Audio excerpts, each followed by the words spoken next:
Were the ancient Atlanteans star mappers and earth mappers back in the Ice Age, or were they destroyed by some galactic upheaval, as some mythologists suggest? Does the story of Atlantis even confirm some biblical accounts of the Book of Genesis? This ancient civilization, founded by the legendary figure Atlas, must have had highly advanced and accurate mapping methods which enabled these Atlanteans to successfully measure and map the Earth, thereby allowing them the ability to navigate to far-flung locations throughout the world, representing an empire of global proportions that was wiped out at the end of the Ice Age. I absolutely do think that the story of Atlantis fits into real history. And just to put that in context, if we look at what mainstream scholars regard as the recent history of the Earth, everybody is agreed that there was an event called the last Ice Age, and that the last Ice Age came to an end rather cataclysmically about 12,000 years ago. The story of Atlantis, if we go back to the original source of the story of Atlantis, the earliest surviving source to have come down to us is the Greek philosopher Plato. And Plato, who of course knew nothing about ice ages, nevertheless set the demise of Atlantis precisely at the time that the vast ice sheets that covered huge areas of the Earth were melting down and pouring their meltwater into the oceans and raising sea levels by 400 feet all around the world. There are over 200 known sunken cities in the Mediterranean. And the idea that there's over 200 sunken cities in the Mediterranean is indicative that the whole Atlantic and the Mediterranean were flooded in some kind of catastrophe. These ruins are associated often with Atlantis. There's a certain type of polygonal megalithic construction that's very distinct. And you see this in these ruins that are still above water, but you see the same kind of construction in these underwater ruins too. We think that they buried 500 people inside of the dolmen of Menga, and the stone at the end on top, the weight of this stone is 180 tons.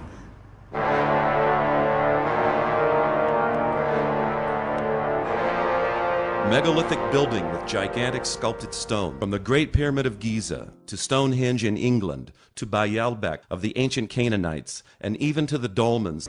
In this dolmen you have two clearly different parts. The long corridor, and at the end it has a chamber for the burial. We think it's only for one person or one family, probably for the chief of the village that live here. And this is the only one of the 3 of Antequera that is in the line of the summer solstice. One day of a year, the sunlight is coming through all the dolmen until the end of the chamber, 23rd of June.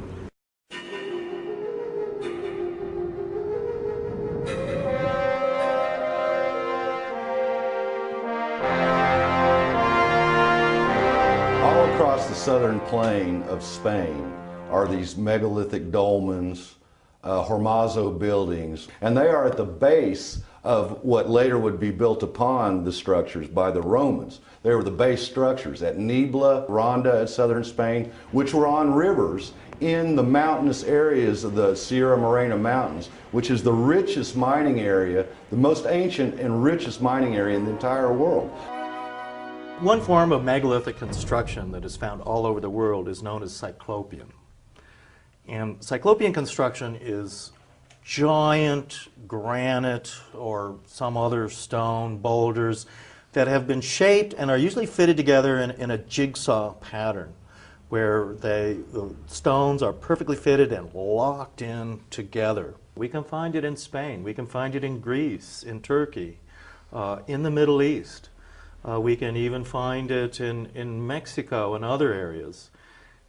And the similarity of this unusual type of construction, in my mind, is evidence of a singular source for this construction method, and I believe that is Atlantis.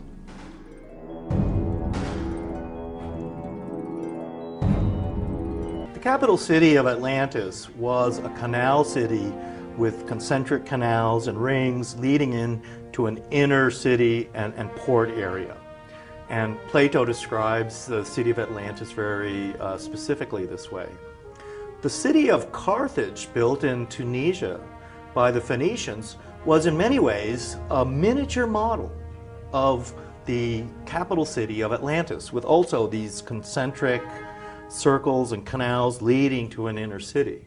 In many ways, Carthage was a rebuilding of the ancient capital of Atlantis. Another thing that a lot of your Atlantean researchers will point to is the cross of Atlantis, is the symbol of Atlantis derived from Plato's description of the central city of Atlantis. The cross of Atlantis shows 3 concentric rings with a cross in the center with a canal emerging from the cross. And this is, again, thought to be a description of the central city of Atlantis. I believe that Atlantis was a maritime civilization, and I believe it was based on coastlines and that it was globally distributed. I think it was all over the world. I think it was virtually everywhere, but it was on coastlines. And the reason that so little evidence that historians will accept have come down to us is because those coastlines were all submerged and are now under 100 feet of water since the end of the last ice age, and nobody has looked there. So I think actually the influence of a great lost civilization is to be found all around the world, and I think one of the places in which it was very active was in the Mediterranean and in the eastern side of what we now call the Atlantic Ocean.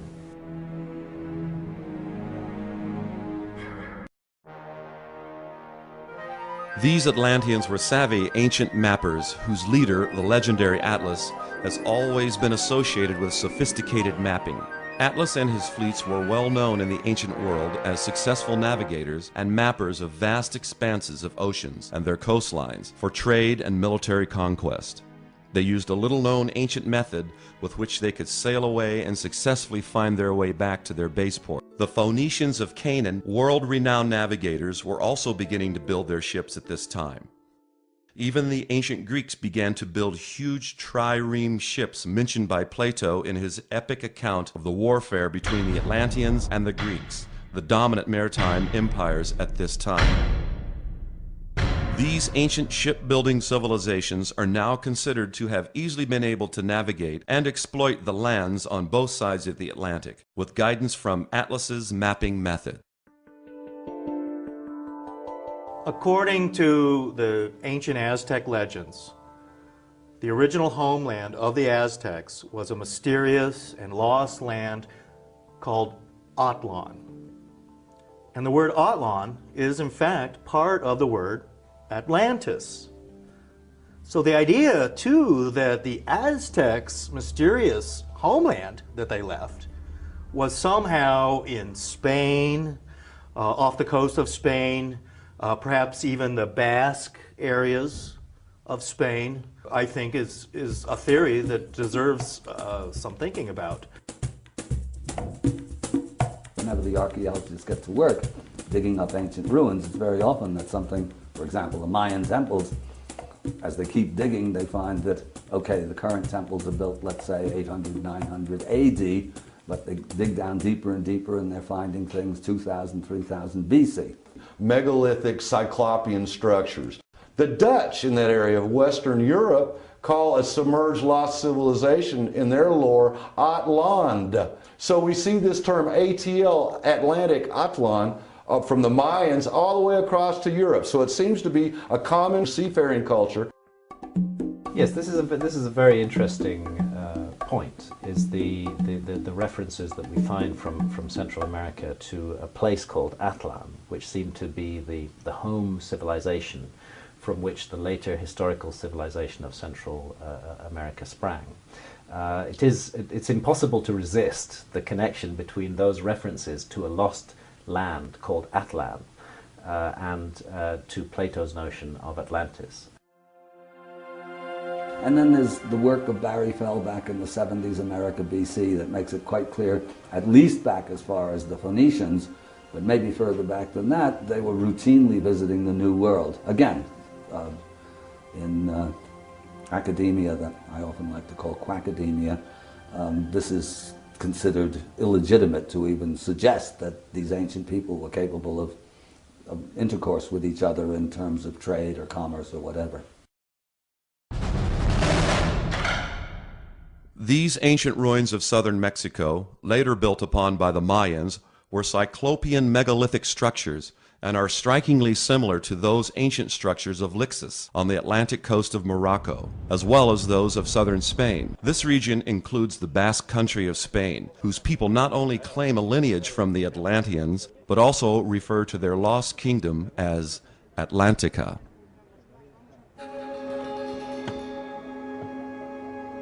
It's interesting, too, along those lines, that the Basque language, which is very unique, is also a very similar language to the Aztec language known as Nahuatl.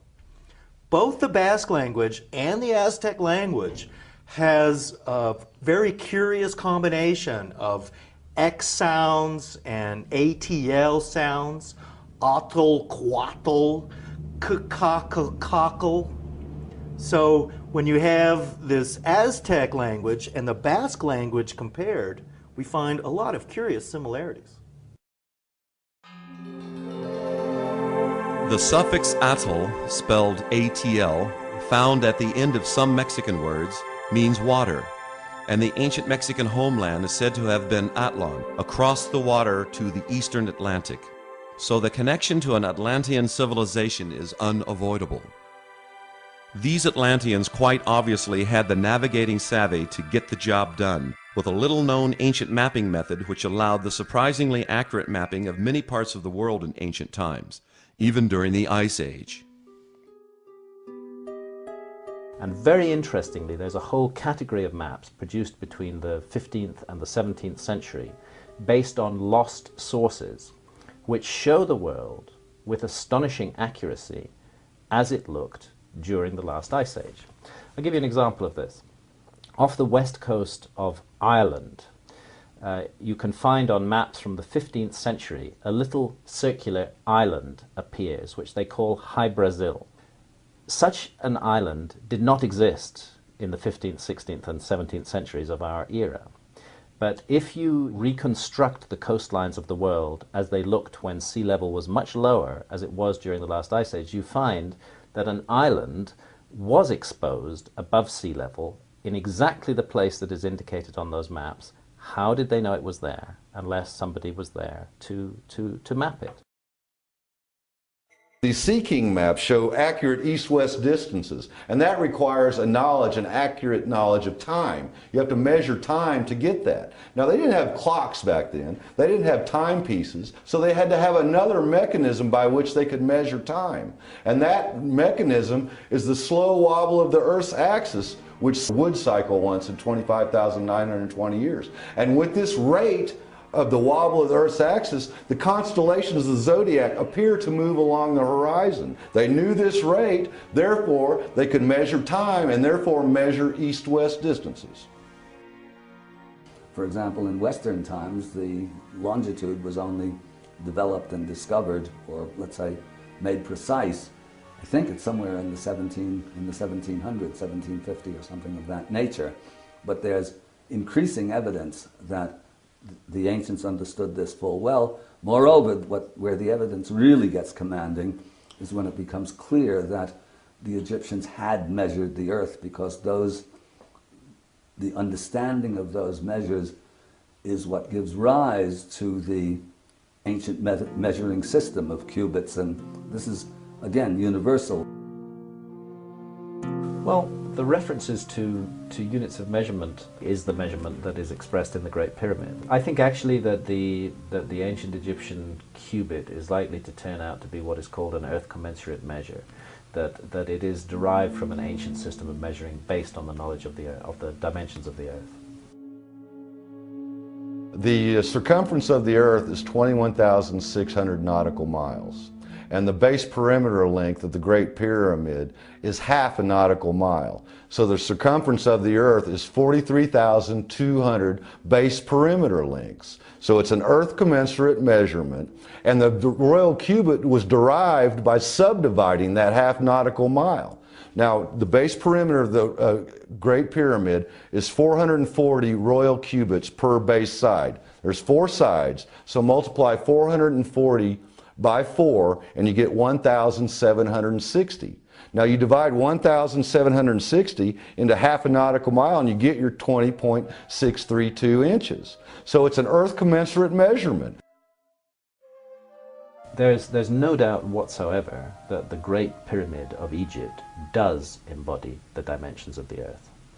If you take the measurement of the base perimeter of the Great Pyramid, go along and measure each of its 4 sides and add that together, and then you multiply that number by 43,200, you will get a very accurate rendition of the equatorial circumference of the Earth to within a few miles of the value that we have today.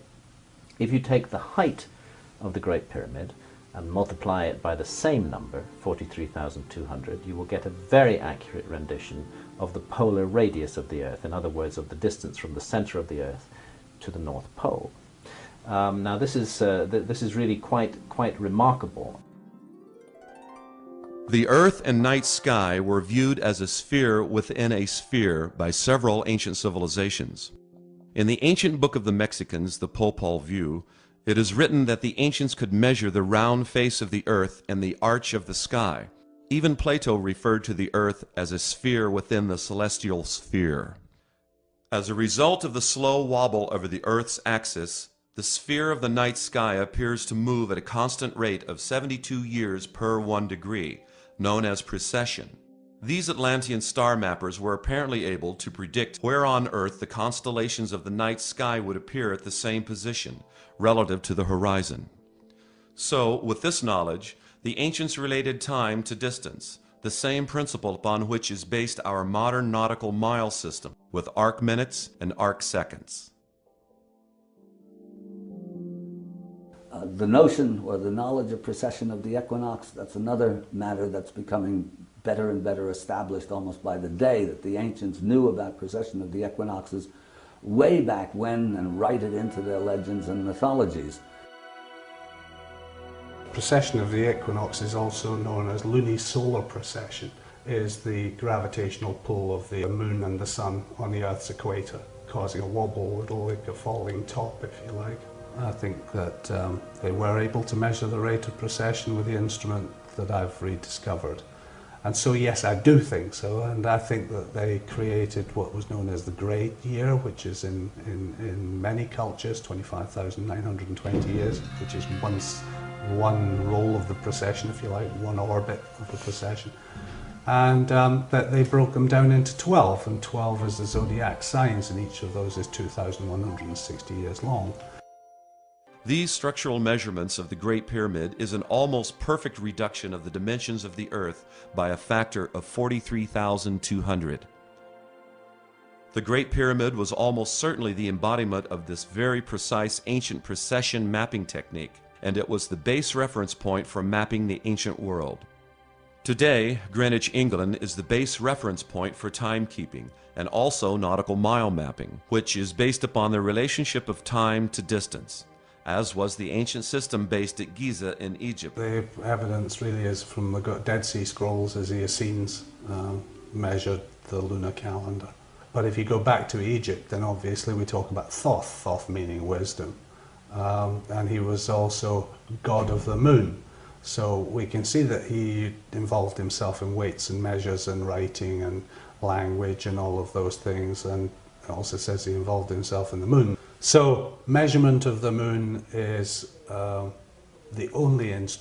only body in the sky that's retrograde at a rate that's measurable by the eye. Plato says that Atlantis went under 9,000 years before his time, which would put it at around 10,000 BC. I don't think that Plato made anything up. I take Plato extremely seriously. And I think since our historians take Plato seriously in almost everything else he says, we ought to take him seriously on the issue of Atlantis.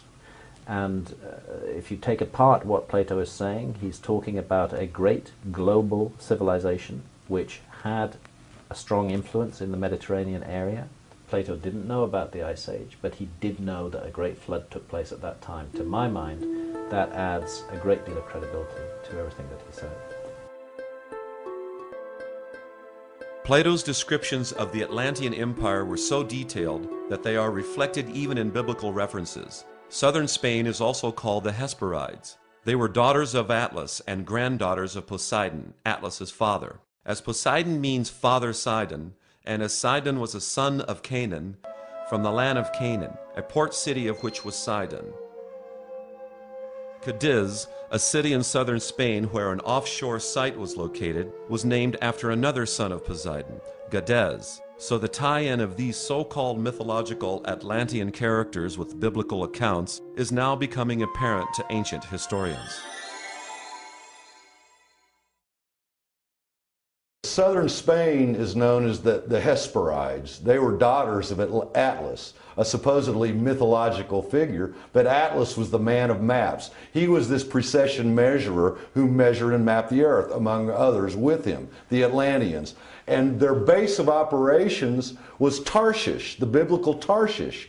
The Spaniards today know that Seville, which was anciently known as Tartessos, previous to that was known as Tharsin or Tharsis. That's the Tarshish of the Bible, the great merchants of southern Spain. This area also known as the Hesperides. These were the Phoenicians, the same as the Atlanteans.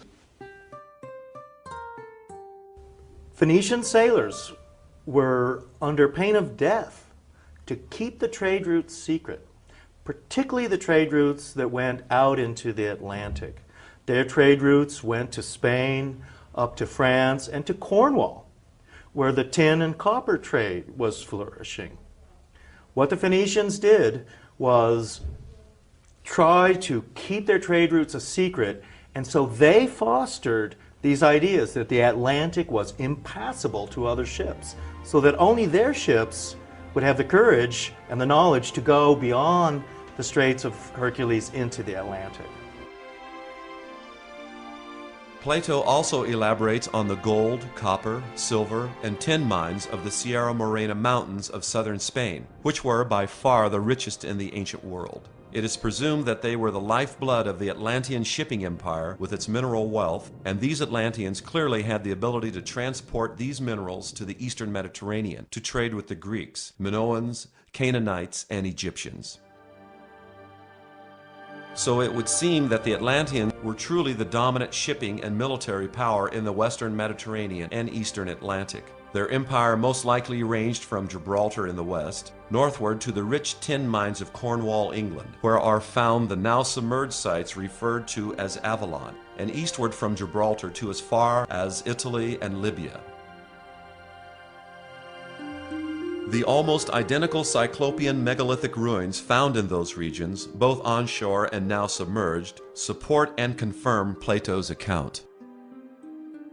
I feel that what actually happened was that these people had a land which was bounded by the sea as opposed to bounded by the land.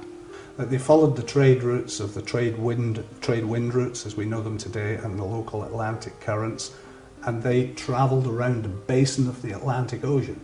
And so they existed on the peripheries of France, of Britain, of Scandinavia, and then down the coasts of Spain, round the north coasts of Africa, across from the Cape Verde Islands to Canaries, to the northern parts of America, the Caribbean, and back round the route again up from Newfoundland. As evidenced by the submerged megalithic ruins found in various parts of the world, some of which are on the shallow seafloor of the Gibraltar region, off Spain at Tarifa, Chipiona, Rota, Huelva, as well as off Lixus, Morocco, it is only now becoming clear that the tremendous sea level rise at the end of the Ice Age consumed the coastline portions of these ancient civilizations, preeminent among them being these port and citadel structures of the Atlantean Empire. Some of the maps of the Ice Age Sea Kings show mapping reference points radiating from the area of the Upper Nile Delta, where the Great Pyramid is located. This indicates that the ancient prime meridian, the base reference point for the ancient navigators, extended through the location of the Great Pyramid of Giza. So it would seem that the Egyptians were not only master builders, but also adept navigators, like the Canaanite Phoenicians, some of whom were the Atlanteans. the maps themselves testify to an ancient project to completely map the whole world. In order to map the whole world, you need big ships which are capable of enormous journeys to actually visit all of these places around the world. These maps show the world in great detail as it looked during the last ice age, not in the Middle Ages. And these maps incorporate extremely accurate longitude relationships. In the Middle Ages, a number of maps did exist of the Atlantic, and they often showed across the Atlantic a mysterious land known as Antilla, or the Antilles. And this area was associated with Atlantis. St. Brendan, other seafarers were known to go out into the Atlantic in search of this mysterious island of the Antilles. Later, historians and cartographers identified the Antilles with many of the Caribbean islands. And in fact, they're called the Antilles today. The Greek philosopher Aristotle called the Phoenicians the Antilhas, who called themselves the Cana Anu, which means offspring of the Canaan. So, according to the biblical timeline, these ancient world navigators were operating as the Atlantean Empire during the Ice Age, which, according to conventional ancient historians, ended around 10,000 BC, when the sea level was rising due to the melting of Ice Age ice packs, and the Middle East, Egypt, and the Indus Valley of India were drying out with the end of the Ice Age, causing the mass migration of people groups. Among them, the Sea People, who were the displaced Atlanteans as their civilization was being destroyed. The way the Atlantean technology was lost is inferred by Plato, and he describes how they had a divine essence within them, and that over time this divine essence diminished. And when Zeus heard about this from his home in the center of the universe, as Plato describes, he sent his wrath.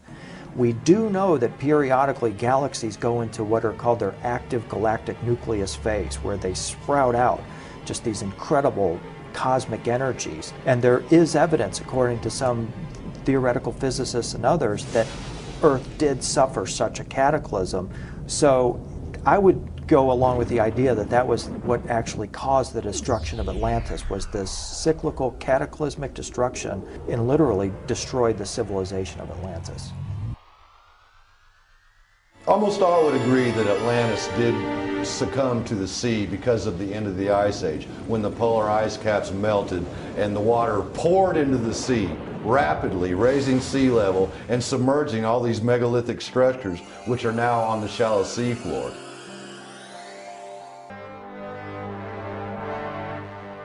Particularly as we discover more and more megalithic cities underwater, we're amassing better proof of this ancient civilization we'll call Atlantis. These cities just were not built underwater. They had to be built before these oceanic level changes. So whenever that was, that is, at least how ancient we can start to date these cities. And that is putting us back into this time frame of Atlantis. The submerged megalithic ruins of the Gibraltar area, as well as those off Egypt, Lebanon, Greece, India, and Japan, should be more fully investigated. But clearly, mainstream scientists and historians have shown a reluctance to do so, because they would have to rewrite their chronology of ancient history. These offshore sites were obviously the port cities of the ancient Atlantean civilization, which clearly flourished during the Ice Age, whose navigators measured and thereby mapped the Earth with astonishing accuracy, using the precession mapping methods used by Atlas, the founder of the legendary and truly historical maritime empire of Atlantis.